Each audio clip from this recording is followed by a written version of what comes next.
Here to weigh in, Chris Bedford, the Beltway Brief author, and Dan Turrentine, co-host of The Morning Meeting. Chris, if I don't see those two on television again anytime soon, it'll be, I mean, come on. So first of all, we know what they're doing. I know, it's like this, well, like coming clean. We all knew this. You were on this show for the last 5 years talking about this scam. So we hear a few anonymously sourced tidbits to sell a book, and we're all supposed to go, ooh, the journalists are being journalists today. But the truth is, someone was running this country. Someone, or a group of people, wasn't the person elected by the voters. No, it wasn't. And you had people in the Oval Office. You had Anita Dunn there. You had Bob Bauer. You had Ron Klain around the president. They're cited as being some of the top decision makers in the White House. And what do they all have in common is that they were key members of Barack Obama's White House. Barack Obama is that rare president who didn't leave Washington, D.C. He bought his mansion nearby. He was taking meetings. And remember, Joe Biden was selected despite obvious issues that everyone worked so hard to pretend didn't actually exist once he became president. He was elected because he was the one who was least crazy on the border issue on the Democratic stage, the only one who made it to Iowa who was willing to say we're not going to decriminalize the border. But when he got there, he wasn't actually in charge.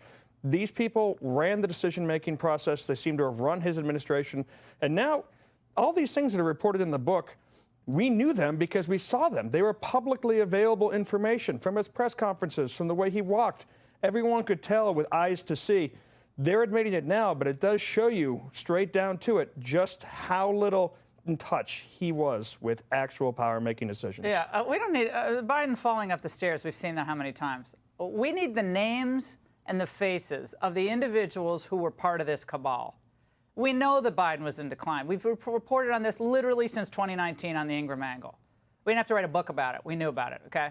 So, Dan, we're now hearing more about the after-the-fact reporting, though, about Dr. Jill's operation. Get the joke? Now, she was practicing the presidency without a license, or I should say, without an election. So what about her role in all of this? Yeah, look, it's a great question. I mean, Jill has always hovered in the background along with Hunter as the kind of protectors of Joe Biden. And you know, there was always alleged that she loved being first lady, that she loved the trappings of the office. And I think, you know, Democrats, in retrospect, definitely wish that Jill and Hunter had gone to Joe Biden and said, hey, you should not stand for re-election. Frankly, I think it's pretty apparent he probably should have resigned after 2023 as he was going downhill and protect him the way, you know, Nancy Reagan protected Ronald Reagan. But you know, instead, what you had was this three-legged stool that protected him, the White House, the media, and Democrats in Congress. And that stool is now completely collapsed. I mean, you talked about it. The media is embarrassed. They're humiliated. Even had Joe Scarborough this morning saying, you know, that he was incredulous at the idea that, you know, that this is just coming out, the cancer diagnosis. And Democrats are angry. They don't want to defend the guy anymore. And so Biden is out there on an island with nobody speaking up on his behalf.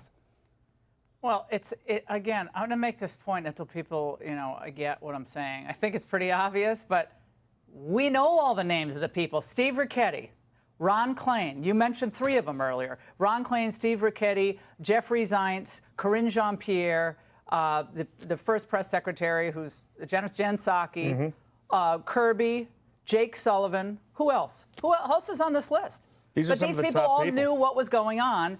And they were, at the same time, they were all pretending that Trump was a threat to democracy. January 6th, Charlottesville. How many times did they repeat that refrain?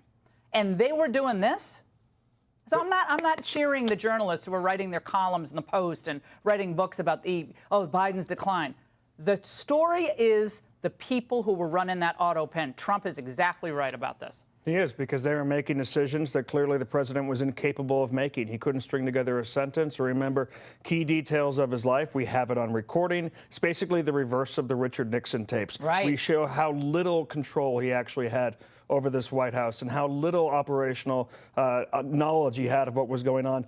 But this goes back to a problem the Democrats and the press have had since 2016, which is they cannot figure out that the American people like Donald Trump or why they do. And so they pretend that it's not real, whether it's Vladimir Putin's fault or Ukraine's fault, or whether now they're blaming Joe Biden for it, that this is not actually Donald Trump's win. He didn't win a mandate from the American people. Joe Biden lost, as if Kamala Harris was an unknown person.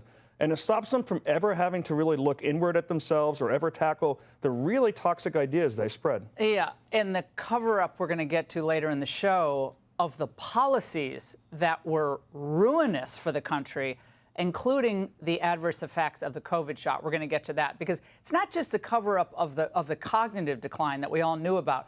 The real story, even worse, is the effect on the American people and all of our foreign adversaries and allies, Dan.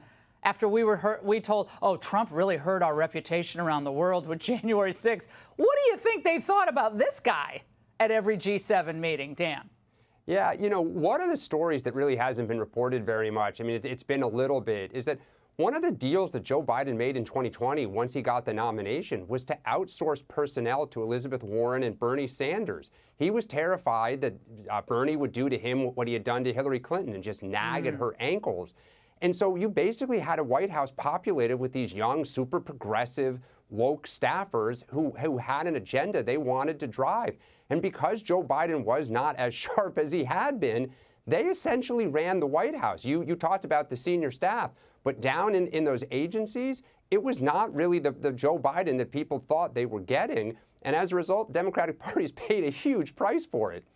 I don't know if I buy that, Chris, that what Trump is saying, that Biden wouldn't have opened the border. The whole party's moved to the left. I don't have any indication that Biden would have opened the border. I guess I kind of see why Trump's saying that. I think Biden, if he were in his right mind, would have opened the border because the party's all liberal, far left.